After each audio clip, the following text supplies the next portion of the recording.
इस एमसीक्यू के अंदर हमसे पूछा गया है कि अगर दो वेक्टर्स का सम और उनका डिफरेंस इक्वल हो जाए तो उस कंडीशन में दोनों वेक्टर्स आपस में क्या होंगे।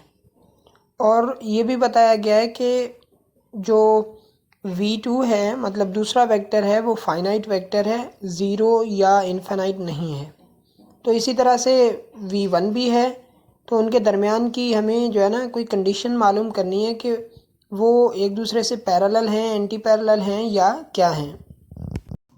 तो ये चीज़ मालूम करने के लिए जो स्टेटमेंट दिया गया है उसी को हम इक्वेशन के फॉर्म में लिख के और उसमें से सॉल्यूशन फाइंड आउट करेंगे कि सम का मैग्नीट्यूड और डिफरेंस का मैग्नीट्यूड इक्वल मिले। तो सम के लिए हमारे पास ये जो इक्वेशन होती है r equal to under root A square plus B square plus और माइनस 2ab cos थीटा। तो अगर प्लस होगी तो इसका मकसद है हम इसे सम के लिए इस्तेमाल करेंगे, नेगेटिव होगा तो इसका मकसद है हम उसे डिफरेंस के लिए इस्तेमाल करेंगे। तो हमें सम और डिफरेंस इक्वल दिया गया है क्वेश्चन के अंदर। So we will equate both these के सम इक्वल टू डिफरेंस। तो इस इक्वेशन में आप राइट साइड पे देख सकते हैं कि डिफरेंस है, लेफ़्ट साइड पे देख सकते हैं कि सम की इक्वेशन हमने लिखी है। अब अगर हम दोनों साइड पे स्क्वायर करेंगे तो स्क्वायर रूट ख़त्म हो जाएगा, A square plus B square plus 2ab cos theta equal to A square plus B square minus 2ab cos theta हो जाएगा। तो इस कंडीशन में ए स्क्वायर दोनों साइड पे कैंसिल हो जाएगा, बी स्क्वायर दोनों साइड पे कैंसिल हो जाएगा, बाकी हमारे पास बचेगा 2ab cos theta equal to minus 2ab cos theta.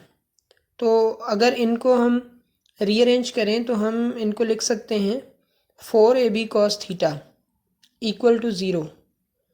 जब 4ab cos theta equal to zero है तो 4ab के साथ हम इसको डिवाइड कर देंगे, तो इस लेफ़्ट साइड से 4ab ख़त्म हो जाएगा और राइट साइड पे वही ज़ीरो ही रहेगा, तो बन जाएगा cos theta equal to zero.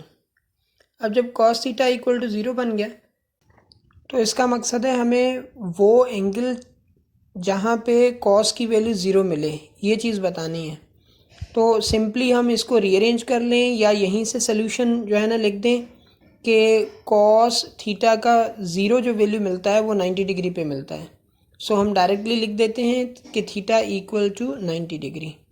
जब थीटा इक्वल टू 90 डिग्री लिखेंगे तो इसका मकसद है दोनों वेक्टर्स के दरमियान ए और बी, यहाँ पे मैंने ए और बी लिखा है लेकिन v1 और v2 की बात हो रही है। v1 को मैंने a लिख दिया था और v2 को b लिख दिया था, तो उसकी बेसिस पे a और b के दरमियान मतलब v1 और v2 के दरमियान 90 एंगल बन रही है। तो करेक्ट आंसर हमारे पास मिल रहा है कि v1 is perpendicular to v2।